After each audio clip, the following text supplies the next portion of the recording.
Let's talk about what happened today. Today is, of course, Friday, option expiration, the final week of the month of October, the first month of Q4, and another frustrating day. As you can see, um, everything gapped down pre-market yesterday. It was down heavily for both the Nasdaq, the QQQ, and the SPY, and of course everything was bought up. Essentially, just by the afternoon, it was higher than it was yesterday, and it continued. I mean, it went all the way up. So the trend continues to be higher, even though you have a catastrophic event. Thursday, as I said, was when a lot of the companies, I believe it was 190 companies, were releasing earnings, including the major components like Amazon and Apple, both of which are down quite a bit. Um, in the after hours yesterday and also in the pre market yesterday.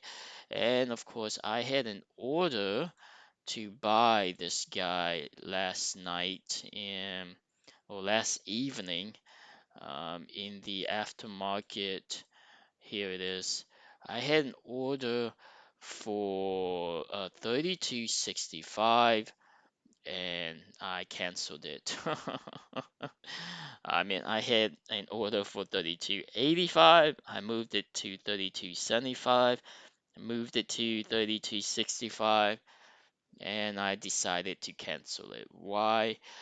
I just scared. Scared trading is just not going to work.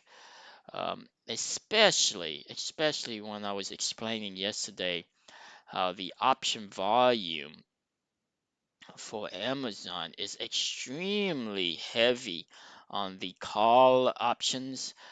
And essentially, if you looked at it both days, both Wednesday and Thursday, which were both frustrating days.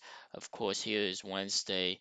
The 15-minute trend seems to be the trend line that is going to tell you the direction. And of course, I lost quite a bit on Wednesday. Thursday, didn't make the same mistake, but I didn't even capture this gain. In fact, I sold the straddle and ended up at one point down 1,500 before making $350 by the end of the day due to this change around.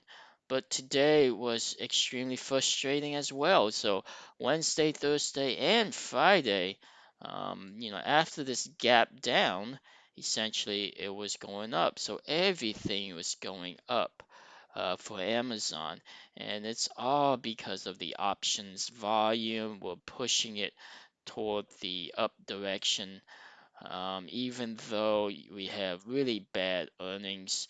So yes, I should have held that order for 32.65, and of course I probably, I probably look at this is 32.80 at one point, so I probably would have sold here being scared, of course. There's just no way I would have known that today was gonna end the way it would, um, and that's why I keep saying price prediction is almost impossible to price predict, and it's almost impossible to think that you will, whatever logically you think is going to, result in the correct outcome. What you have to look at is the option volumes and the signals. And of course, this VIX AZN, like I said, both looking at here, both on Wednesday went up and on Thursday went up. This was all because of buyings on the call option that didn't make any sense. I was saying, why were people buying so much call options? I have no idea. And of course, they got all wiped out.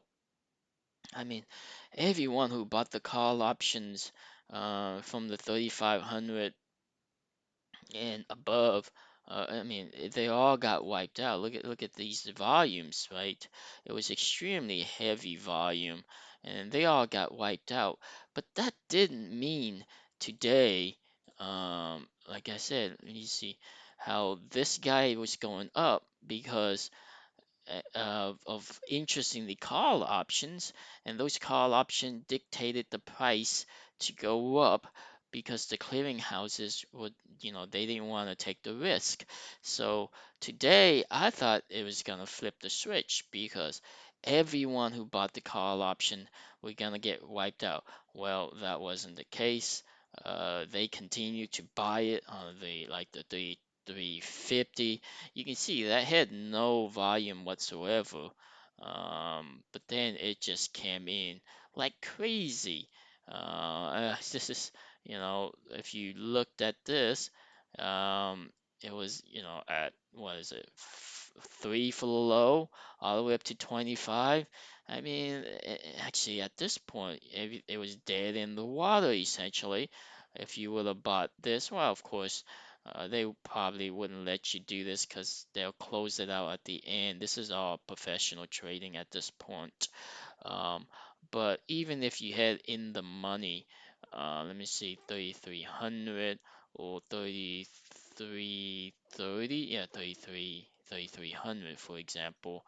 If you bought it here, you you pretty much made 17 to 70. And this is unbelievable. Of course, I didn't want to risk. What's the low on this one? 15.4. This is 13.8. I mean, if I risk, of course, it went back and tested the low at 16.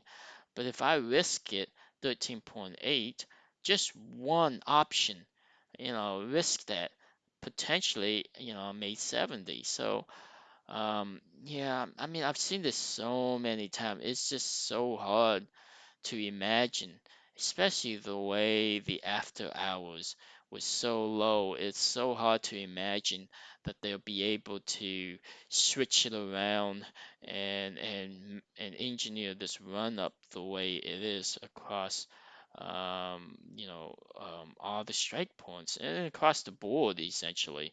I mean, every stock was up. Well, not every stock, but just going through the list. Look at the QQQ, the Nasdaq. I mean, it just continues to go up. I believe the SPY continued. Yeah, of course. I mean, I shouldn't say I believe. Of course, the SPY is gonna run up.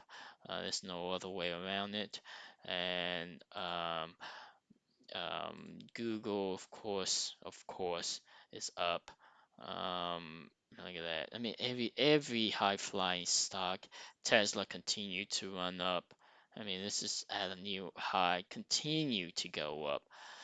So, I mean, this is all, Apple, I'm pretty sure is up as well. I mean, not toward the low or toward yesterday, but it's at the high compared to the gap down. So at this point, I would say there has to be that capitulation top that I was talking about, right? Uh, because we did not see that capitulation top here. At this point, I was saying like, you know what? There is no capitulation top. And I was looking for that capitulation top for that reversal, which would be, here would be a huge candle that has a huge wick, doji wick that indicates the reversal. So at this point right here, I thought it was gonna go down because the way it was looking, I said, well, how many times can they test a 20-week moving average and still continues to bounce off of it. Well, they did it again, of course. So here it is again. And what am I looking for? I'm looking for a capitulation top now. I mean, this rate is looking like the rate of a reversal, right? Here you can see no, there's no capitulation top, so it continue up, down. So maybe there will be a capitulation top, and that would trigger what we're talking about, right? So, which is the reversal. But at this point, it's just difficult to imagine when it's gonna. I mean, this reversal right here. I guess all of this was supply chains, uh, constraints and issue, and now the forecast is gonna be resolution of it. Everybody's back in. So what does that mean? Well, for Amazon exactly, I'm going to continue to look at the option volumes. This is essentially what will be the telltale sign of what's going on. And as you can see, the option volume um, is starting to come in on the November 5th, which is next week. So you can see this is 10,000. You can see it's coming in. Even toward the end, it was coming in. Of course, here is the 3,500. You can see the option volume is coming in. So this is a lot of option volume. Let me see if I can expand this a little bit higher and see, yeah, essentially that is it. So, and then the option puts, not that much. This one would be the best candidate to see exactly what's going on. And I would look at the 15-minute trend line, and of course, this right now, this volume is decent, but in comparison to, let's just say, this guy. Um, I think this guy is probably one of this guy. Let me see. This guy option came in. This one. Now, let me go to this guy. Where exactly is the biggest one? 3350 here. This guy. Okay. I thought maybe I saw a trend line signature, but probably not. It was probably on the put side that I was looking at it. Let me see, maybe this guy right here, this put line right here, and of course it was straddling it, and then it fell. So this, I don't know. I mean, I would like to say based on this data that uh, the trend is going to be up. I mean, normally that is the case, and I probably would have to go with that. The only problem, here it is, right? Bouncing off of the 200-day moving average, classic reversal from the 200-day moving average, and I knew. I knew this magnet point. So you got a triple crossing right here. You got the 20-day moving average, the 100-day moving average, and the 50-day moving average, all essentially lining up. And that's where it went to, which is the 60-day, 60-minute trend line. I mean, how can it go from the opening? I would have never imagined it went to the 60-minute trend line, but it did. And here's the 15-minute. Of course, it was lining up with the 15-minute. You can see how perfectly all the signal. Here I should have bought the call option. Like I said, on Wednesday I should have bought the call option. On Thursday I should have bought the call option. And today probably would be hard to play, but had I gamble and bought the call option, this is just a lot of missed opportunities.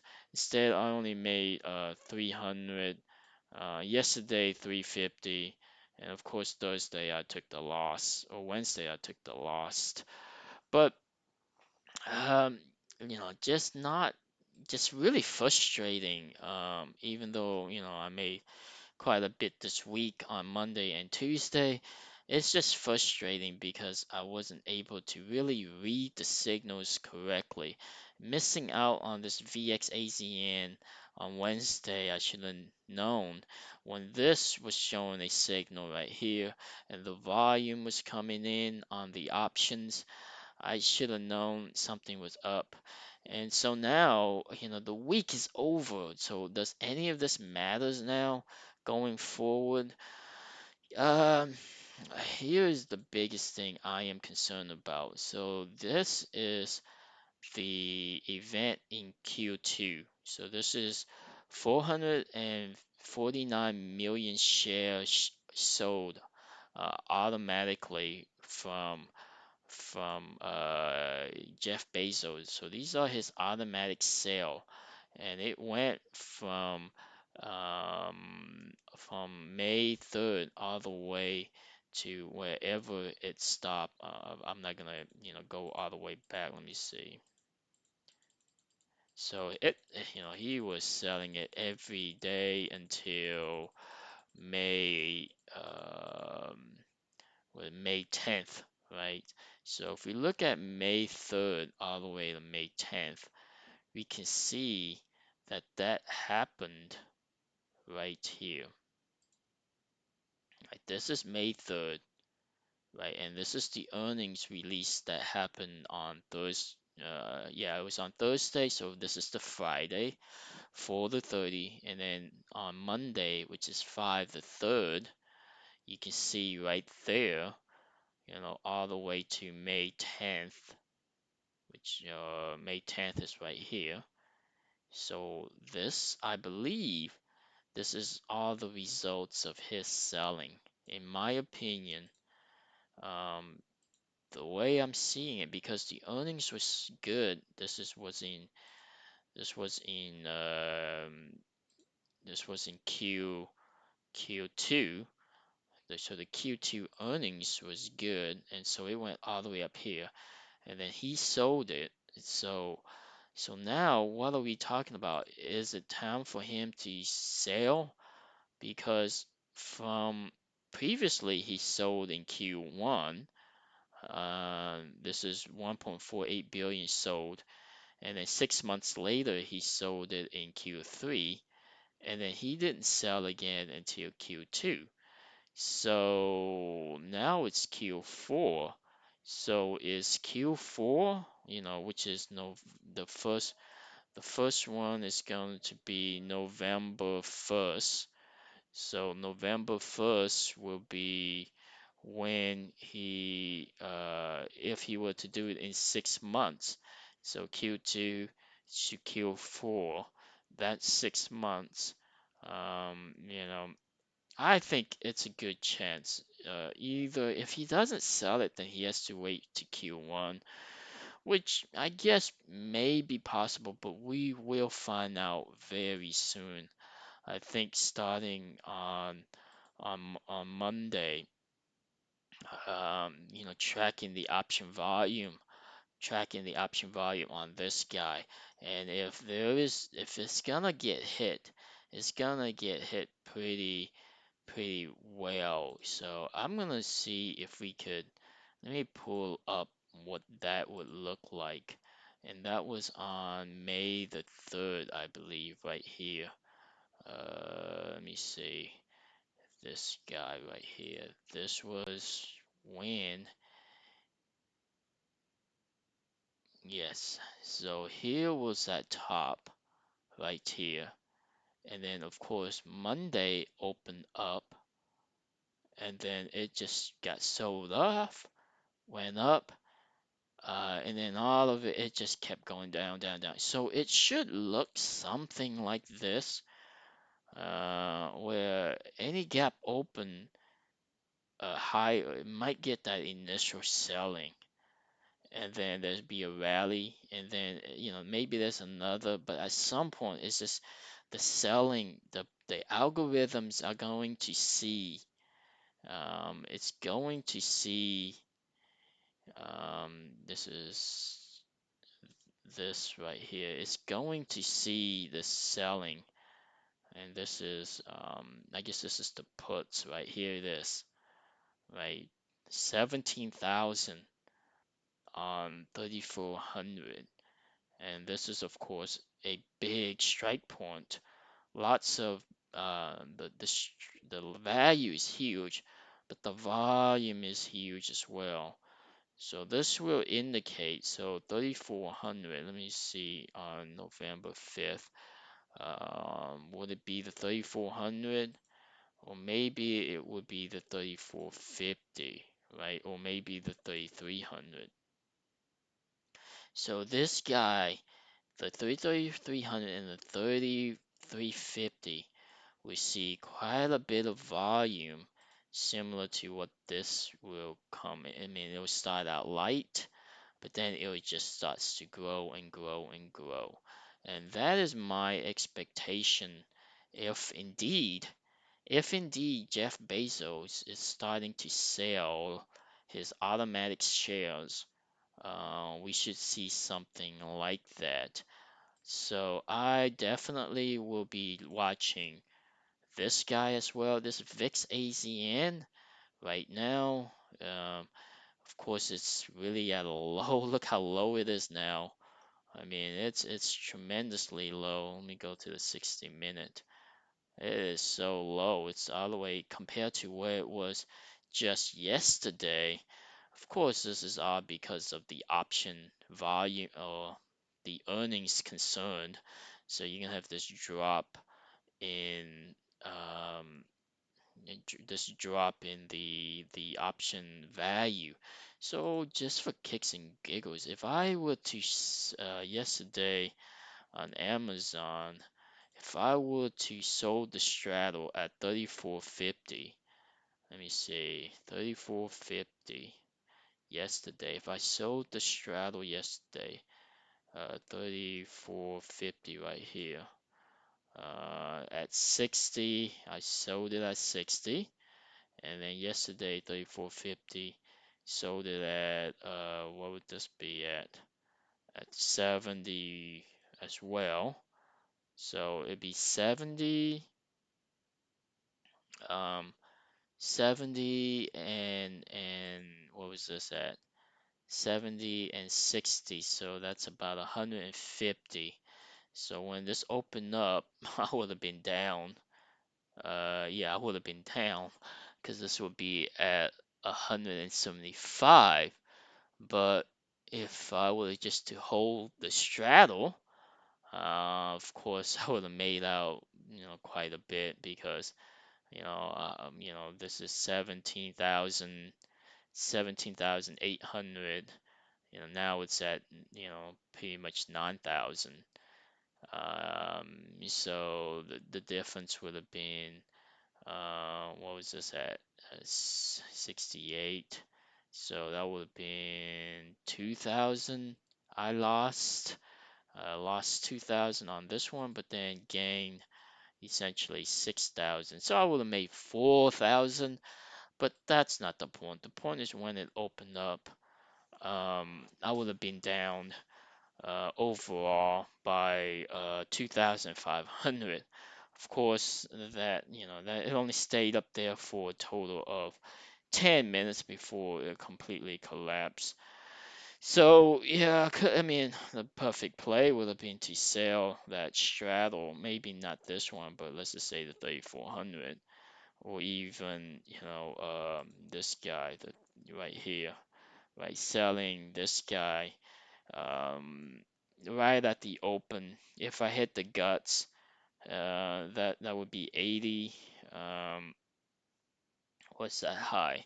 80 essentially, so that would be 8,000 in the pocket. Yeah, so that is the way to legitimately play options. Option trading is you have to have the guts to play like that, especially when the signals are showing. The way it was showing was that this option volume was strong throughout the whole week. Like I said, it was extremely strong on the 3500 and across the board. You can see across the board the option volume was high, 350. They were high across the board, and even though they all got wiped out, uh, they came in and bought in additional. I don't know why they were doing it. It's still, to me, very confusing why this happened. Why and how the hedge funds, how did they trigger this pump to actually occur, knowing, I mean, it must be some type of report, something, maybe because of Shopify or Google or some kind of reports out there that was suggesting a stellar earnings, so that people were willing to take the risk. I mean, people to buy these options ahead of the earnings, it's just I mean, it's just unfathomable. I would never do that. And then of course you got wiped out. And then after you get wiped out, that's when they bought, they, look at this. They just bought more shares of it at the beginning here. I guess the 3350 would be the main one right here across the board. They just pound it and pound it, and of course that results in the recovery. So the option volume is really what is controlling the price.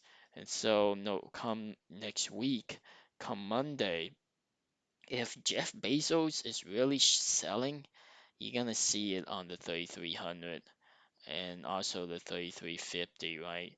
You're gonna see these guys just getting uh, really it will start out slow, but then it'll build up as the blocks and blocks of selling comes in. The level one, I mean, the algorithms are gonna see it, the traders gonna see it. They're gonna see blocks and blocks that are being sold, and they're gonna know, hey, Jeff Bezos is selling. And so if that's the case, it's gonna trigger these strike these options to these puts to gain a lot of interest, and that's when Amazon will start to collapse again. And so anything can happen, right? Because that right now it's at a critical level. I mean, it went from one critical level to another. It's just level to level, of course, and of course this is all the way up here before going. I mean, it's just amazing movement. I don't know what to say other than, if Bezos is selling, it's gonna collapse. If he doesn't sell, yes, it's the way the option interest is looking here. If Bezos is not selling, looks like it's gonna have a rally. But I mean, come on, how much more can they rally? Well, they can continue to go, I guess. I mean, that's what I mean, capitulation top.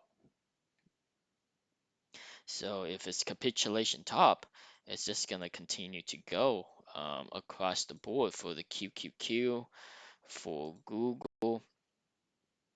I mean, Google looks like it's just gonna break out to 3,000.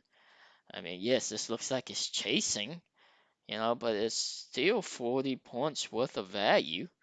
And if you were to sell 40 points, I mean, Chipotle, when it was going, it just kept going. After earnings, it just kept going. So I think 3,000, looks like it's chasing, but it's just the way it is. Everything is chase. Everything is expensive, and it just gets more expensive. So I mean, look at Tesla. Everything is a chase. This is a chase. This is a chase. This is a chase. At this point, everything is a chase. And can it get to this next Fibonacci number, which is 1250? Of course it can. There is no rhyme and reason why it wouldn't get to any significant level. So, is this Tesla? Yes, so that's Tesla. So 1250, definitely, or this 38.2 on the Fibonacci, that's definitely can be the case. Shopify, this, all of a sudden, this looks like it's gonna go up too. So I would say Shopify, anything where the option volume is showing a lot of interest. So on the call option, right? So the call option, look at that, you got, and look at the put option has nothing. So you got 2,000 here, you got 2,000 here. I mean, this is, so Shopify looks like it's gonna go up. Google looks like it's gonna go up. I'm sure. Yeah, so this guy now Google, before people wouldn't play Google options, so now Google is like the new Amazon. So people says like, you know what? I don't need to just play Amazon. I can play Google. Its options are, expensive enough. So yes, you're absolutely correct. Its option is expensive enough. There is enough movements. And so, yeah, so look at all these volumes that's coming in the call options, and the puts option really doesn't have anything. I mean, don't even look at Tesla. This guy is gonna have options galore. I mean, yeah, 30,000, 40,000. Look at that, on 40,000 on 44,000. I mean, look at these options. So all of these options are what creating this tremendous price movement on Tesla. So when the option starts to go down, I guess, or the interest in the option starts to go down, I suppose that's when it reverse. But I mean, it's gonna be a capitulation top. So everything is it's going to be a capitulation top, meaning everybody's pounding into these options. It's just by kicks and giggle. Look at the QQQ and see how these options look. Um, it's about the same, I guess. So the Nasdaq, uh, they don't look as imbalanced as the high flyer though. So you really can't see. And then of course the SPY as well. Yeah, the SPY do have quite a bit here, but these values are so low. I don't know if they really mean much as the individual stocks. So yeah, I'm gonna say it has to be a capitulation top. Where would that be? I don't know, 390. So Monday, Tuesday, and then Wednesday, reversal Wednesday, unless of course Jeff Bezos is selling.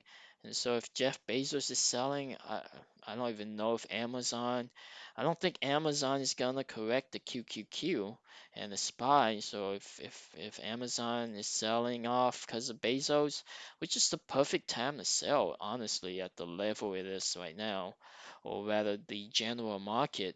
I mean, yes, earnings is bad on Amazon, but I mean, relatively, right? This is still relatively expensive, or it's at the midpoint. So, compared to where it was, it's really where it was on May. Was it May, like right here, right? May the 3rd, where it went all the way down to here, 3,100. So, I mean, why not sell now? Essentially, if you sold in May the 3rd, which is stellar earnings, and it results in, the close of that week is at 3,300. Right now, where it at, which is here, this is really the midpoint. So I would say, why not sell it and get it down to this level, 3,250? Maybe it gets down to 3,200.